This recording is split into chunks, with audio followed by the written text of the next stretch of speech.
The information discussed on Talkin' Money with Jeff Tarbell is believed to be from reliable sources. However, no responsibility is assumed for inaccuracies. No statement made on this broadcast should be construed as a specific recommendation of a particular investment product. Views expressed are those of the speakers and do not necessarily represent those of CBS Radio. Use only as directed. Smiles, everyone. Smiles. And prepare yourself for... Show me the money! Ladies and gentlemen, the radio broadcast experience designed to keep your wallet in top condition. It's Talkin' Money with Jeff Tarbell. Talkin' money. Talkin' money. More money, more money, more money. And now entering the studio, your guru for fiscal fitness, Jeff Tarbell. Yeah. There it is. Let's get it on. Let's do it. Ding, ding. Chris, I'm going to need 4 hours cleared for me. This is what happens. You don't let me on the air after a week. I get all backed up. I got a bunch of stuff to cover today. How you doing? Doing good. What's happening? Back in the big chair. That's right. Chair a little wobbly. We got a full show today. Full bunch of stuff to do. First half of the show, maybe the first third of the show. I got some, the normal weird stuff. And then I've been carrying around just a load of real estate stuff. So think about buying and selling, and if you're renting, and just all that stuff. It's all over here. That's all on the left. That's on John's side. I got on the middle, and we got the right. And the right is always Chris's side, which is very small section of material. What's happening there, big boy? Are you ill prepared to be on your radio debut? I think it's coming apart here. I'm always prepared. Okay, good. What's happening? Well, the World Cup is over Sunday, and I start to get the fix for more soccer, and I got to wait till August. But luckily, we have Sac Republic here. Yeah. But a lot of people have been saying, like, oh, what does this mean for MLS? I mean, if the U.S. wants to be a true soccer nation, then everyone needs to start watching the MLS, which isn't quite true, because when you look at the huge soccer countries like Brazil, their best players play in Europe. Argentina, their best players play in Europe. So if the MLS could be that league of almost like a minor league, which it's sort of becoming now, where the young players start in the MLS and go to Europe when they get the money, they play with the big boys. And then as they get older and start coming back, which you're sort of seeing with the American stars, and then they could still play. I think that would be the perfect thing for MLS, kind of like almost like a minor league into Europe. A minor league or retirement league, one of the two, huh? Yeah, and I mean, MLS is a really, really good league, but I mean, come on, it's never going to be England. It's never going to be Spain. Now, what's your take on this? On LeBron going back? Yeah. Geez. Like, I think it's good. I thought he was going back because if not, he was really screwing with Cleveland again. Yeah, right. You're good. Nope, I'm not coming back in. I look at it like he went away to college for 4 years in Miami, and now he came back. Which is what he said. Is that okay? See? Yeah, that's exactly what he said. It was like his college. Good for him. I think it's cool. I see, Chris, that your girlfriend is here in the bottom, so you'd be on this side here. Are you familiar with that girl? Have no idea who that is. So this like is most of my girlfriends. That's right. Most of your girlfriends are artificial and on paper. Did anybody else catch this? I believe she may have been Brazilian, but she doesn't look Brazilian. But anyway, she was captured. Belgium. She was in Belgium? Yep. She's captured in the Wall Street Journal, and she's captured online in a bunch of photos at the World Cup. A beautiful, attractive, young-looking, long blonde-haired female. And her picture goes viral. And was it Cosmo or L'Oreal? L'Oreal makeup hires her to become a model. This is how fast life is in the big world here. So on Wednesday she was a model. On Thursday she was fired. Now you have to screw up really bad to get fired the next day. And there, John showed me the picture of her. Is that her name? I can't even. What's her name? Axel. Axel Despiazier. Okay, so she's pictured in a hunting photo with a So that's the better photo. But she's also pictured in a hunting photo where she's standing over an animal that she apparently shot, and I'm sure legally and all good things. But anyway, the outrage was that she's a hunter, and she would kill a gazelle or some wild animal, whatever it was. And the next day they dropped her.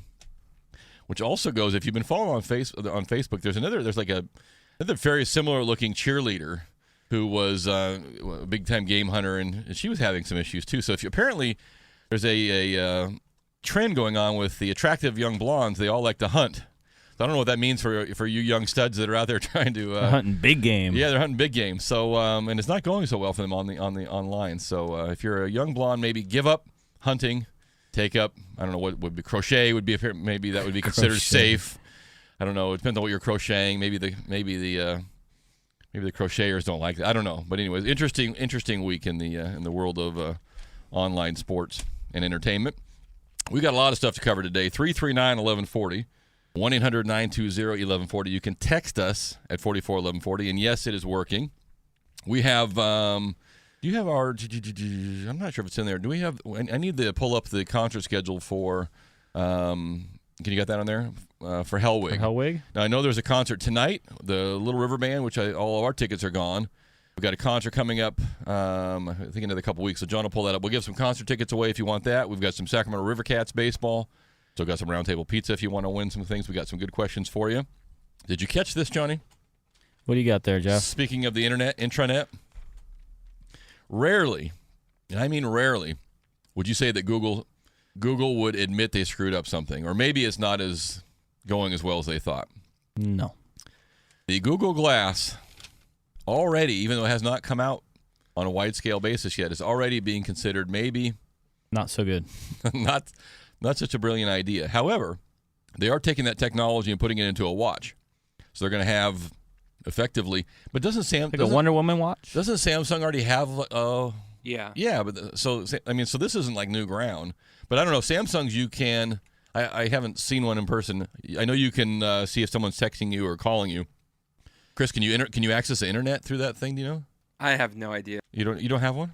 No. Oh, okay. I thought maybe your new blonde girlfriend there bought you one, but I apologize. No, you didn't give me a raise yet. You're right. You're right. I'm working on that. So anyway, I guess apparently Google is looking to tactical shift and maybe try to go to more of an armband rather than a Google Glass thing, so it doesn't look so freaky when they're checking and looking at. I think you got to go with the freakiness. If I was going to go, are you looking weird at glasses are you or looking a watch, at me? Are you taking a picture of me? I'd go weird glasses. I mean, some people business-wise really like the glass. So they can keep their head up and do what they're doing, but. So don't be shocked if you see the Google Glass on your arm, the Google Rolex. There you go. Put it in all together. So anyway, I thought that was interesting because that hasn't been very long yet, and they're already considering that maybe we got to change our tactic there a little bit too. Speaking of weird devices, this one I think I'm going to have to get. I'm going to get all my weird stuff out of the way because I've literally been carrying this crap for 3 weeks. The battery-powered Therapik has come out. Therapik. Therapik uses an infrared light to heat the skin and take the itch and pain out of an insect bite. Now this, genius. That could be useful. That is genius. If you're going camping and you're getting right, just how big a battery you put I got in. something for you. Why are you hooking that up to your car battery? You'll be fine. You'll be fine. So the Therapik. So there you go, parents and campers and outdoors peoples. If you're looking for something to take the itch and sting out of you, now that I think I would buy one of those and throw it in my backyard. You're hanging out there, and and then if your brother-in-law falls asleep, put it on his eyeball or something to see what happens. I saw a skeeter on your face. I got it. There's a different story that goes with that one too. So we'll hold that one there for other things I want to do. This one I think is cool, and we'll take an early first break today too. Oh, by the way, I got a couple jobs. If you're looking for some work. Got some ideas for you. I'll do that before the break. So people out there looking for jobs. I actually got 3 jobs. This one might be for you and I, though, only. Okay, I like it. Only. So get this. Now, this I think is cool. Although I think it's going to be expensive. But then, what ain't? Lindsey McGowan, founder of Legacy Effects, is working on new suits for the U.S. military and the troops. And he's coming up with some new battlefield gear to wear.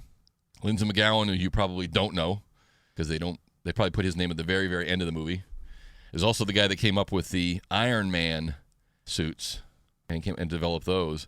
And in fact, they're showing. So look down here, John. Look at the picture of the regular military guy and the guy. I mean, literally an Iron Man suit for the military.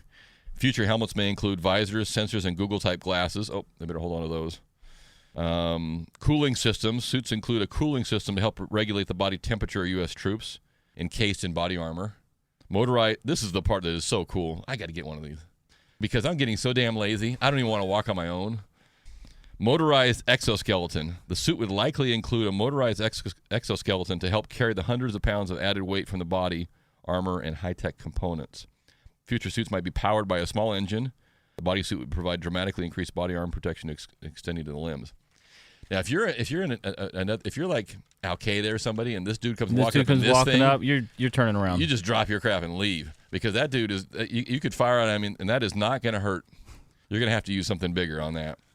And I did see, so part 2 of that, which was in an opinion article in the Wall Street Journal, was actually they're developing Defense Advanced Research Projects and the Atlas robot prototype. So here's a picture of an actual, forget putting a guy in the exoskeleton. We're just going to send a robot out, militarized robot, and the only thing they're worried about is can they control the thing, so it doesn't shoot up everybody. So don't be surprised if our military. I mean, this is right out about cost. This is right out of science fiction now, right? Yep. I mean, our military in 10 years could be nothing more than a bunch of geeks in like the guys that are flying the drones now, a bunch of computer geeks, guys that are great with. That's why they probably do a lot of these competitions. These man of war. They're not games. They're recruiting. That's right. You sit back in a thing in Silicon Valley with a screen on it, and you control your own robot. Over in the desert somewhere. It's nothing but a drone that walks. The future is coming. Future is coming. I almost did my Arnold Schwarzenegger thing, but the word that was going to come out of my mouth wasn't going to be appropriate for the FCC. A different statement. Hey, you looking for a job? Got a couple ideas for you. This one I've known for a while. This is currently advertised online vacancies, not seasonally adjusted. So this is all year long. There are this many vacancies for jobs. 201,000 jobs unfilled right now for long-haul truck drivers. I've seen a lot of FedEx ads for that. It is amazing how they cannot find enough drivers to do, and maybe it's the long haul part that people don't like. I don't know why they don't break it up. Like, okay, you drive from here to here, and we'll take you from here to here, whatever. I'm not in the trucking business, but if I was hungry, and I needed a job, and skinnier, skinnier. It's skinny. Well, I sit in a truck all day. I might not be skinnier. But there's 201,000. This is just as of June. Long-haul jobs. Long-haul jobs out there. And pay decent money, too. They pay very decent money. So if you're looking for a job there, if you're in the construction industry, you might consider moving back to Detroit, which sounds weird. But the first estimate, 1 in 4 of the 236,000 privately owned buildings in Detroit were found to be in such severe disrepair they should be fixed up immediately or razed, which in this case means dropped and removed. 26,000 government-owned structures, many of which are in tax foreclosure, or run-down buildings, need to be removed. So they estimate there's $850 million worth of Detroit blight that needs to be removed. So if you have like a fairly bit of work there, fairly good-sized tractor or chainsaw, or just like to blow stuff up, get in your car and start driving. I would get a long-haul job, drive to Detroit, get paid, do some construction work, drive back, see your family. Just go back and forth with the do that in your Dodge Challenger SRT that Detroit is making with 707 horsepower. You'll get there quick. No, you won't get there at all. You'll be out of gas for the next off-ramp. 707 horsepower is like a rocket. And what kind of mileage is that? I thought we were getting back to the all-electric. 707 horsepower is not all-electric. Well, you still have your muscle heads that, and Detroit's apparently doing the Shelby GT500 with 662 horsepower, the Camaro ZL1 625, and apparently the Dodge Challenger SRT wanted to one-up everybody else, 707 horsepower. It has a wheel that even touch the ground, so it just spins. Yeah, it was just like that. It's got just like smoke coming out of the back end. Billy, where's the back tires again? I got 2 drives in and 2 sets of tires. So anyway. And then I did get this in the mail yesterday, although I don't know why they're targeting me. This is the one thing that I actually do well is grow hair. The Bosley Group, but I noted there were financing options. If I wanted to get hair replacement, I could actually get hair financing. So this is what I'm thinking. The mortgage business is getting tougher and tougher for me. So I might have to get into the hair financing business. That's got to be. It sells itself, doesn't it? Absolutely. Why pay cash? You can finance this over 20 years, and then now how do you repo that? Is what I want to know. That could be why some of those equity that we'll get into later is going up. Is that? Oh yeah. The alternative. The alternative to financing to get your new hair. Well, yeah, I'm not making fun. I'm thinking that there's an opportunity there. There's a lot of people that need hair. I'm financing it. I don't know. I'm sure we can come up with a jingle. There's a jingle in there somewhere. I know it. Hey, let's take an early quick break. 339-1140. Maybe it's not that early. Maybe we already blasted. Oh, what am I talking about? We're right on time. Open my mouth. 15 minutes goes through. On time is early for you. On time is early for me. Thank you, Chris. Appreciate that.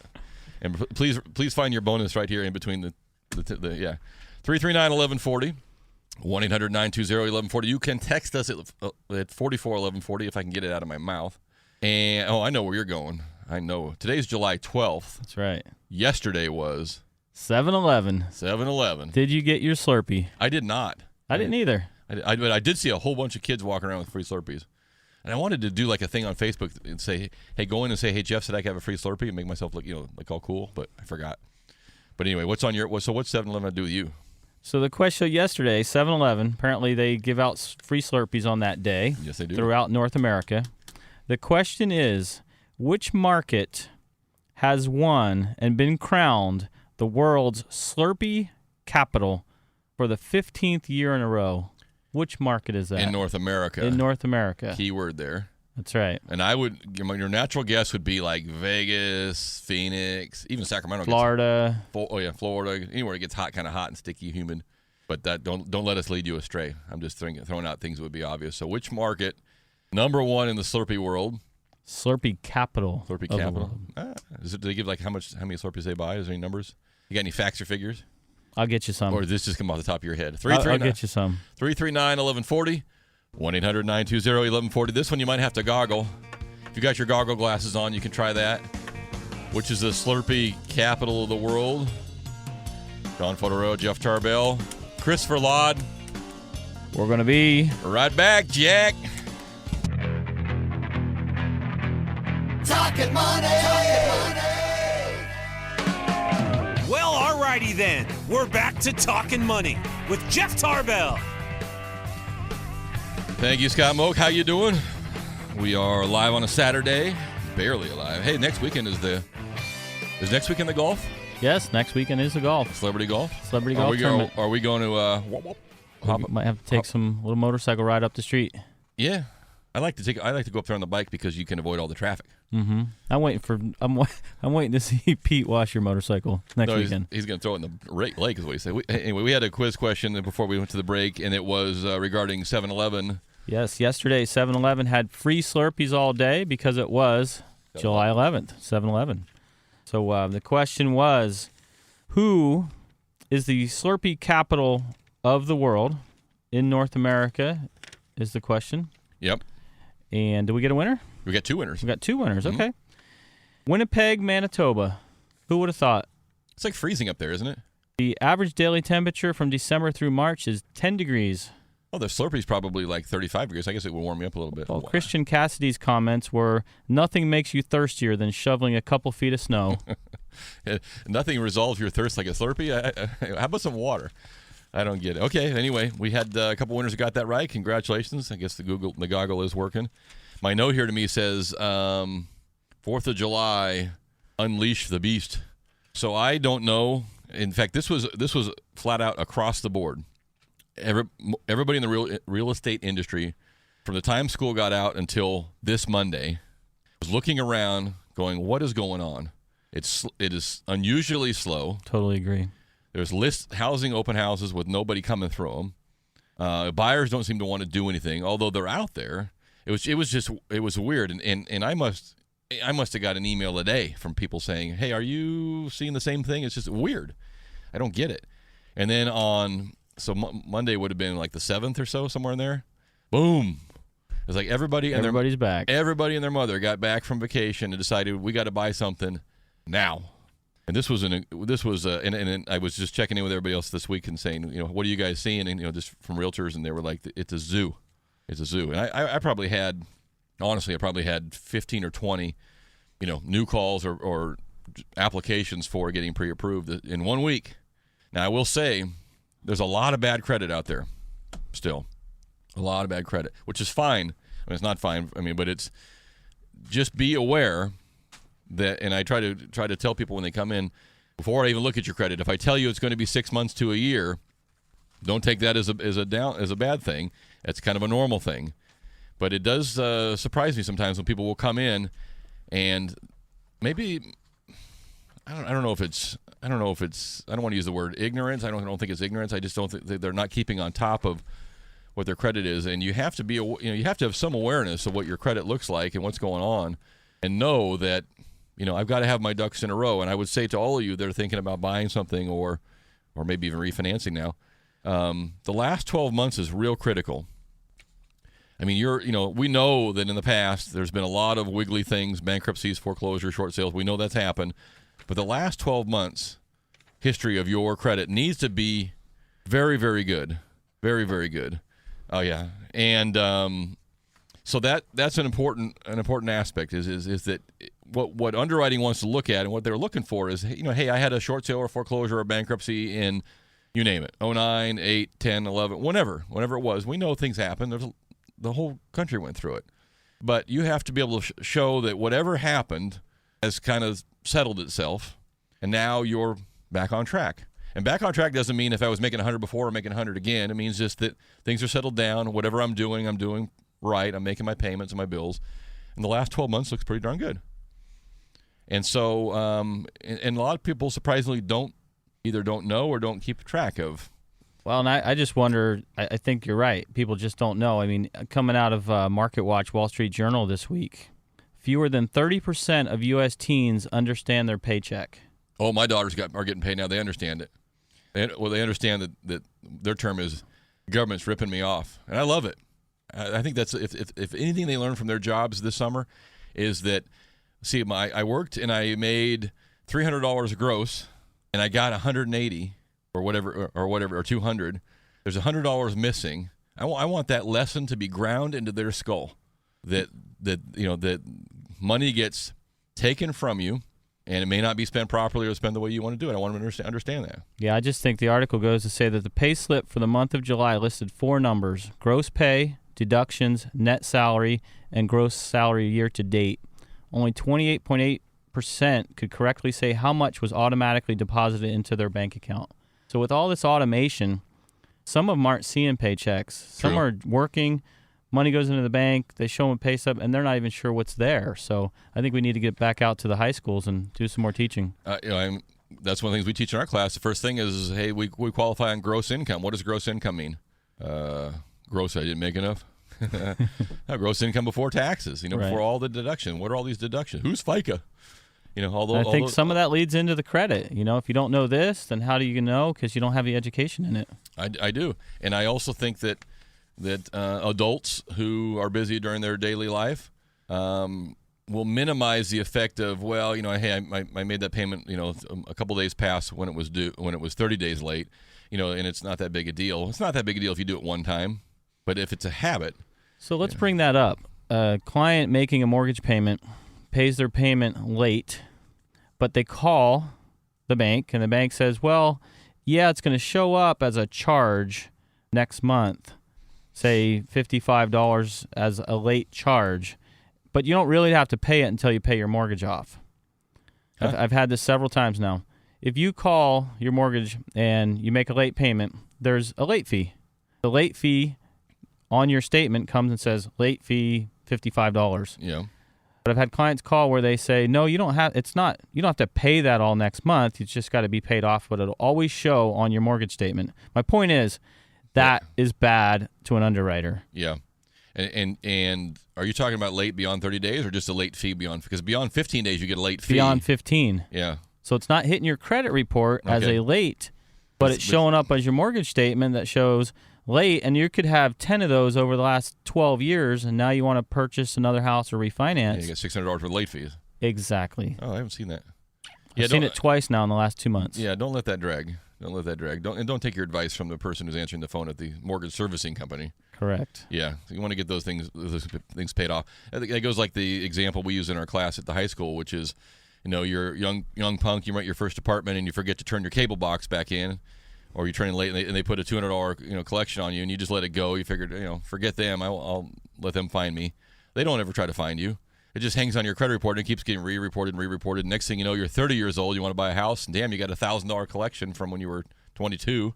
It just now you got to pay it, and it's just just dogs you for the rest of your life. So, Yeah, there's a lot of it just comes back to know what your credit is. There's so many free places to look at your credit at least once a year. You look at these credit card companies now; they're offering you if you have a card with us, we'll send you your credit score every month when we send you your report. Know those things. Know what's hanging out there. I have no problem if you want to come to me and apply for a house, and then we'll work on your credit together, and we have some credit agencies that can help you. Awesome. You'll get on path. Just don't be freaked if you realize you can't buy today. Right, and I think that's a lot of people out there are afraid to know what the score is, where you should just know what it is and work on it. Now I had I'm going to come back to this and in a minute too, because the Fed made some pretty major announcements this week, and the response was almost nil, which I would have thought. But here's one. I'm glad you sent this. I forgot all about this. I emailed John. Hey Chris, here's a question for you, because we'll use you as the average home buyer consumer. I know you're getting ready to buy your next Chris Verlaud compound. So there is this happened to a client of mine this week, and this has happened before, and this has actually happened to me at a drastic level in the past when I represented a client probably 20 years ago. So you sign it, you find your dream house, Chris. You sign the contract. You're going through all your disclosures. You're looking around the house, and there's a little line item in there that says in the transfer disclosure statement is required by law if you lived there. Actually, required by law anyway, but you have to fill it out if you live there. One of the items on the addendum says, has anybody died in the house in the last 3 years? So, Chris, you find the house. You finally find the house you like. It's the price range you want. It's the neighborhood you want. But you find out that the little lady that was living in there before died in her sleep in one of the bedrooms there last couple months ago, and that's why the house is for sale. Would you still buy? Yes. Okay. The little lady who was murdered in the house, would you still buy? An old lady murdered? Anybody. Well, just thinking, is this just random or something like that? A random murder.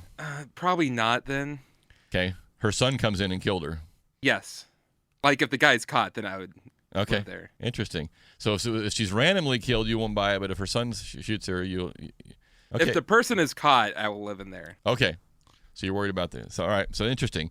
So it is a disclosure. And I actually had a client that was it was the first scenario that someone just passed away in their sleep, and the people backed out of the house. So I thought, no kidding. Yeah, I thought it was kind of interesting. They just didn't, didn't want to get off on the wrong foot. I get it. I had a case, I want to say, 15 years ago, and I was trying to remember the other day. Someone was asking me about this.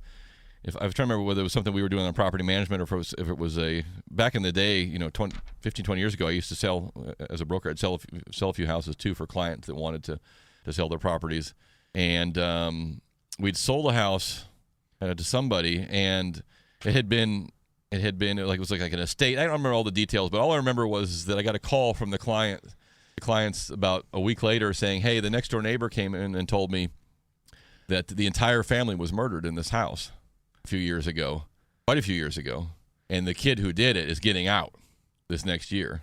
And of course, so we wouldn't have known about it, because it literally had been like 2 or 3 owners earlier, but the family who was now in the house was entirely freaked out, because, like in Chris's example there, the guy was caught, but he was coming back, and they were afraid. So it was it's definitely strange. Yeah, it was not a comfortable position. I really thank the neighbor for scaring the hell out of him for all that too. But it is interesting. So I'm going to use that as a little text quiz question today. We'll pick a winner and give you your choice of some tickets. Did you have the concert scheduled there? Yes. The next concert at Hellwig Winery is going to be August 23rd. That's with Garrett Wilkin and the Parrot Heads, the #1 Jimmy Buffett celebration, August 23rd. Okay. So we'll do that for the quiz question too. We got to take another break here in a minute too. So if you want to text us today, 441140. There's no right or wrong answer. I'm just curious to see if you found the house that you liked and you found out that someone had died in it. Let's not go to the extreme and say they were murdered. Someone had died in it, but it was recent. That's why they're selling the house. Would you stay with the contract, or would you back out? 441140. If you want to participate in our fun games here, make sure you give us either your full phone number or your name and address. We'll pick a random winner for that and send out some tickets to the Jimmy Buffett. The Jimmy Buffett game. It's not Jimmy Buffett, but it's the tribute to Jimmy Buffett. And our quiz question for the break is, what do you got there?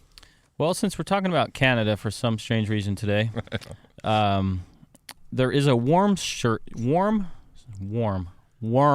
shortage. Easy for you to say. Wow. You mean like the night crawlers, the big fat things? The big fat ones that grow up to 6 inches long. There is a shortage of these worms. Okay.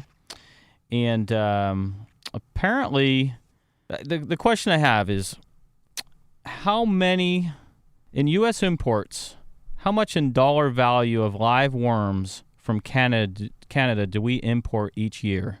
We can't raise a worm in the United States. Is that what you're telling me?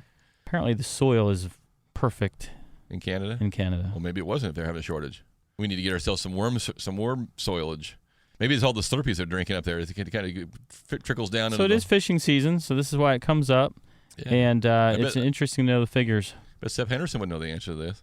So those big fat night crawlers, when you buy them like in a little styrofoam cup by the dozen. Yeah, those things are nasty. And those things, the retail on those is the retail on those worms, was it like $4 a dozen or something? That's 33 cents a worm, man. That's getting up there. You better catch a fish. And I could tell you now that a worm hunter, Chris, this is your next job, by the way. Listen. A worm hunter gets about $40 per 1,000 worms. And they're selling them for $4 for a dozen? Yes. We need to be in the worm retail business, but we need to control the whole chain all the way through. You can't just be getting. Chris isn't going to drag 1,000 worms for $40 for very long. He's going to want some of the profits. So, how much does the United States import in nightcrawler worms per year in dollar value? 339-1140. See, this is another one of those things you had no idea when you woke up this morning. You needed to know this. This is the beauty or the tragicness of this show. 339-1140, 1-800-920-1140. You can text us at 441140. From the 916, I really enjoy your show. Does that mean I'm weird? Hell yes, it means you're weird. And you got nothing else to do on a Saturday. We're going to be right back, Jack.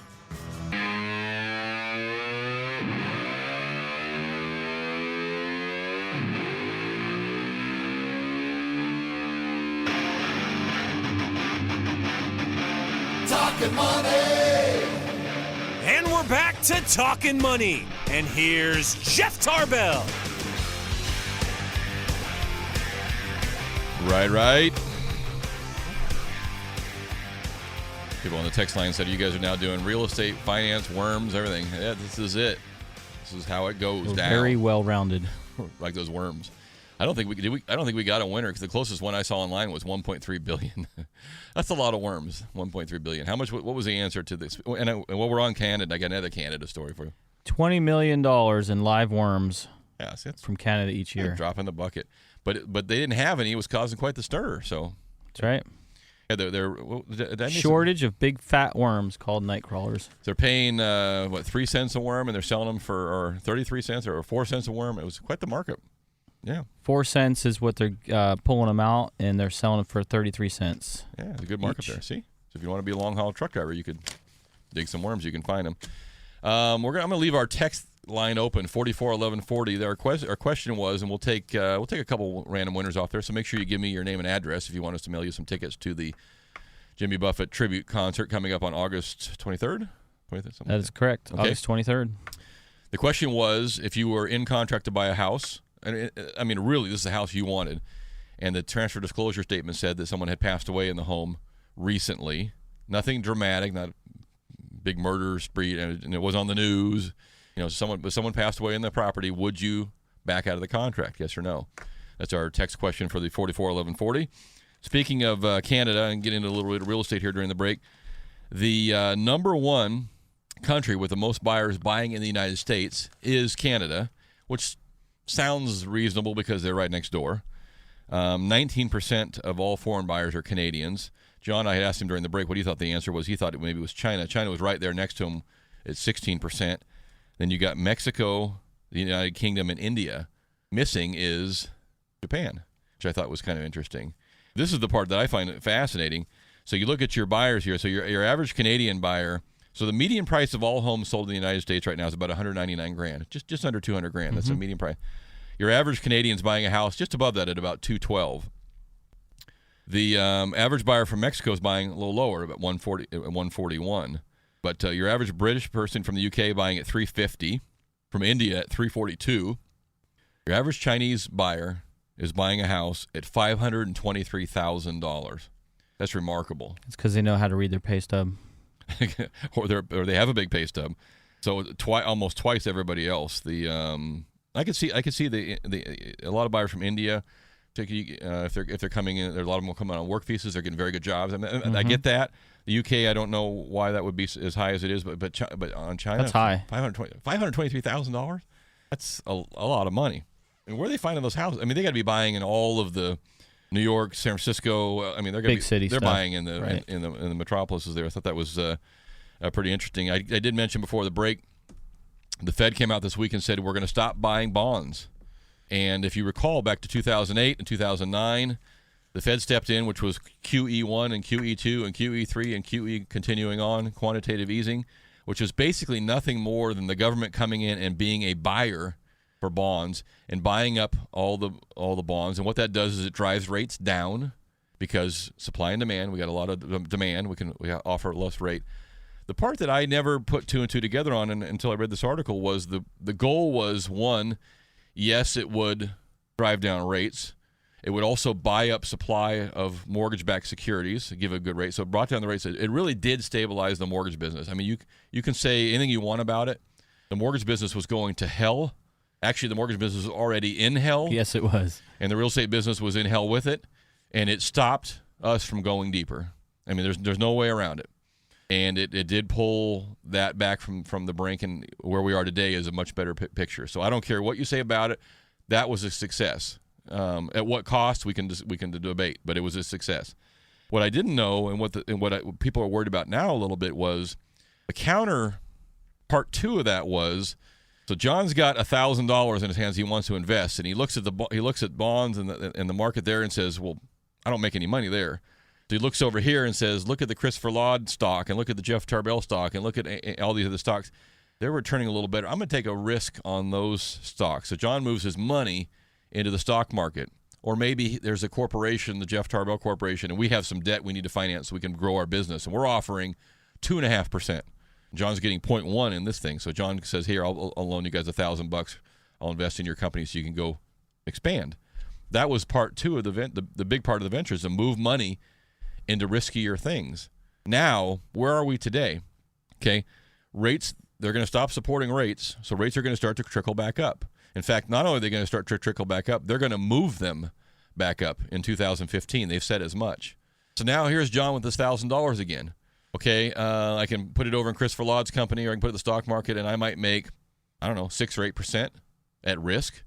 And if rates climb up to 3 to 4% with no risk on bonds, does John move his money out of the stock market and move it back over here? At one point. At some point he might. So there are a lot of people who believe the stock market is artificially high right now. And it'll take part of next year for people to recognize there's other opportunities, and they'll start to move their money out. John was asking me during the break, and I totally agree with him. His point was, God, the next guy who's president is going to get screwed. And I mean because no matter what he does, if the market doesn't do as well as it's doing now, they're going to go, look at that John guy, that new president, he doesn't know what he's doing, and it will have nothing to do with him or her. It will just be because of the time you walked in and the changes that have gone on around you.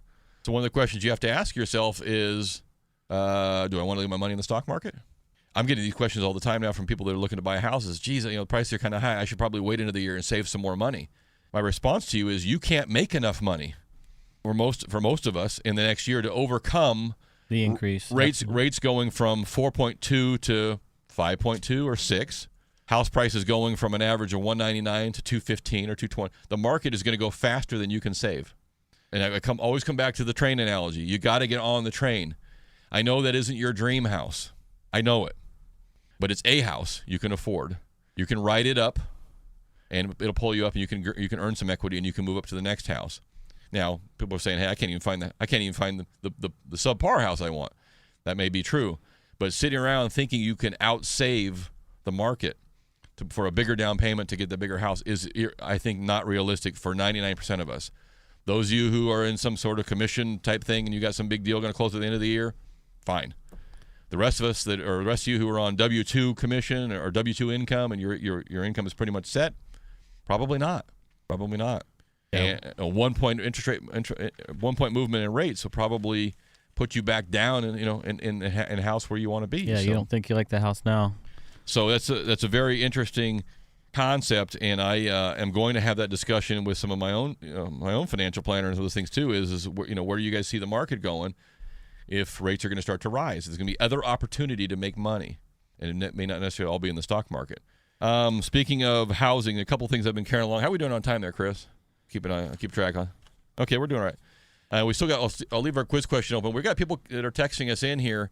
Would not back out of the contract if someone died in the house. That's Joel. Joel, we need your name and address or your full phone number so we can send you some tickets. There's a couple other people texting there that haven't given us their name or address. If you want tickets, if you want to just reply, the quiz question at 441140, the text question. If you found out the house you were ready to buy had someone who had just passed away in it, would you back out? There's no right or wrong answer. I mean, some people say, I don't care. And some people say, I'm out of here. I saw Poltergeist. I ain't saying in the pool. They put him in the pool. Keys to selling your house quickly. Right now, maybe just putting it on the market. Although, I did send out a link this week to people that follow me on the realtor community saying that sellers are getting a little unrealistic about the market right now. It has changed, and it is not quite the seller's market that it was. So keep this in mind. Keys to selling your house. I think these are pretty. I love all these things. Under pressure. Real estate brokerage Redfin analyze home listings for references to offer deadlines in the public and private remarks. Properties with offer deadlines sell high and sell quickly. So, 2014, percentage of listings with an offer deadline were only 3.6%, and they sold above list price 58% of the time. Percentage of listings without deadlines that sold above the listing was only 14%. So, putting in there, all offers must be in by Friday. Creating the demand. Seller accepting, best deal by Saturday. Those kind of key words. Of course, now everybody will start using it, and they'll be like, we see that all the time. So you get a 58% of the people get a bump in price, and it sells quicker. Now, you know what? We're not going to have enough time. Okay, we'll get to Bill real quick. Hey, Bill, you got 60 seconds before I let her rip. Bill. All right. I was calling in to see if I could get the tickets on her. Okay. So what's your answer? What would you do? My answer is I would not back out of the contract. Okay. Now, in the same scenario, Bill, you found out that someone was murdered in the house and they have not captured the person. Does that change your thought? No, sir. I'd go with the flow on that one. Bill's got a arsenal of weaponry, and okay, so Bill will put you back on hold there, and we'll give Bill some tickets. Not concerned. Bill is not concerned. Bill is a badass. I can tell that just by his voice. He's got a little bit of that accent. Like, come on, I will take you out. If someone gonna die in the house, it's gonna be you, not me. The key to a home sale. This is part 2. I want to get your house sold. And Sacramento came up in this list, by the way. Sacramento always comes up in these lists. Some buyers want the house and everything in it. 1 in every 150 homes on the market includes the word turnkey. The moniker is most common on the West Coast, where some metro areas saw a 20% increase in turnkey listings over their counterparts. Nationwide listings billed as turnkey are 3.1% more expensive. And Sacramento, California, percentage of turnkey listings in 2013 was only 1%. Price difference plus 12.5%. So now, of course, if you list your house as turnkey and it's a raging piece of junk, you're probably still not going to get a 12.5% premium. But listing it as a turnkey house, or maybe including some of the furnishings in there, some things. And I sold a house up in the mountains. I saw you the picture of that this week. It was a turnkey place. I mean, I literally left the art on the wall. I'm ready to buy it back. I am ready to buy it back too for half what I paid him. Right. So, if you want to list your house and get the highest price, put on there turnkey property, must sell by Saturday. Boom, you got yourself double the profit. Right there. Come to my profit seminars every Saturday. That music means we got to wrap it up. You can find the show rebroadcast every single Monday. We put it on a podcast on the Talkin Money Facebook page. You can, we'll get to that too. There's a lot of things. The market is definitely picking up. You can find John during the week at johnfod.com. My website is jefftarbell.com. Thank you so much for tuning in. Have a great weekend. Enjoy the concert tonight if you're going out to the Hellwig Winery. It is going to be fantabulous up there. John was just looking at the thing going, we got to go to one of these. It looks great. The outdoor venue is awesome. It is a remarkable location, and it's going to be a great event. And a lot of those concerts are selling out. In fact, some of them, the only way you're going to get any tickets to them, well, scalpers. I own scalpers. Or you can listen to this show, and we'll send them to you as well. So we'll see you guys next Saturday, everybody. Be cool, be safe, and have a great weekend. Aloha.